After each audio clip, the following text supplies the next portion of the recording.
Même si on n'a pas le vécu du racisme, prenez une copie du livre, lisez-les, n'ayez aucune crainte, aucune peur de discuter du contenu avec les personnes qui vous sont proches et qui sont racisées en tant que noirs.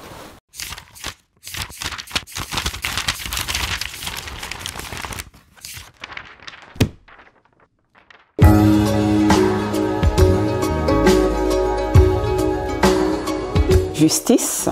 Je dis fréquemment dans le livre que la justice n'est pas séparable de l'amour. Donc si on aime l'autre, si on aime notre personne propre, il est super important qu'on se pose la question que représente la justice pour nous et comment souhaitons-nous vivre notre vie en nous connectant à la justice. Donc pour moi, la justice, c'est une forme de pratique d'amour public. Et ça, ce sont les mots du professeur Cornel West, professeur de philosophie et d'études africaines aux États-Unis. Beauté. Le thème de la beauté, c'est un thème super intéressant et super important dans le livre parce que les expériences de racisme et d'oppression ôtent l'autre, la personne racisée, en tant que noire, à se connecter à la beauté. Donc, le processus de guérison, le processus d'auto-soin est ancré sur la capacité de se reconnecter à la beauté. Résistance. Quand je parle de résistance dans la vie en noir, je parle des démarches, je parle des exercices, je parle de la volonté de s'opposer, de se mettre en amont par rapport aux expériences de racisme, d'oppression, d'altération. C'est une démarche qui est défiante et qui nous connecte tout simplement à la vie et à notre humanité. Amour. Qu'est-ce que l'amour? Quelle est la relation de l'amour avec la justice, de l'amour avec la solidarité, de l'amour avec le racisme?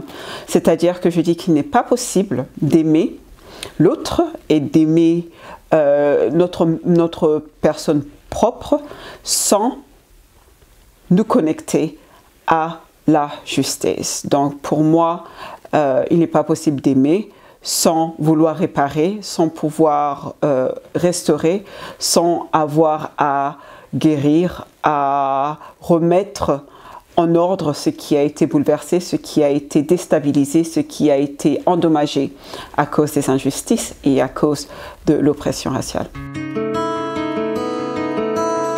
Joie.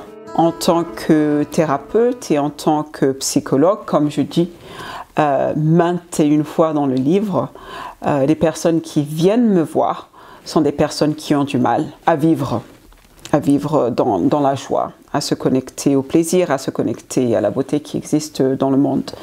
Et ce sont aussi des séquelles de l'oppression et du racisme. Donc, encore une fois, la démarche de guérison, la démarche d'auto-soin va être absolument centrée sur la joie. Solidarité.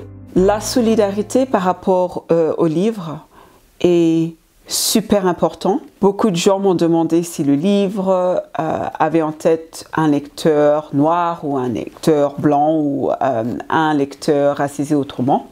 Je dirais que la lecture du livre d'elle-même est un acte de solidarité du fait qu'il permet aux personnes qui n'ont pas le vécu du racisme de comprendre les actes qui sont des actes de solidarité, de comprendre les activités que peut-être leurs amis, leurs collègues, leurs voisins pourraient être à faire et pour les soutenir tout simplement, pour les aider. Donc même si on n'a pas le vécu du racisme, prenez une copie du livre, lisez-les, n'ayez aucune crainte, aucune peur de discuter du contenu avec les personnes qui vous sont proches et qui sont racisées en tant que noirs.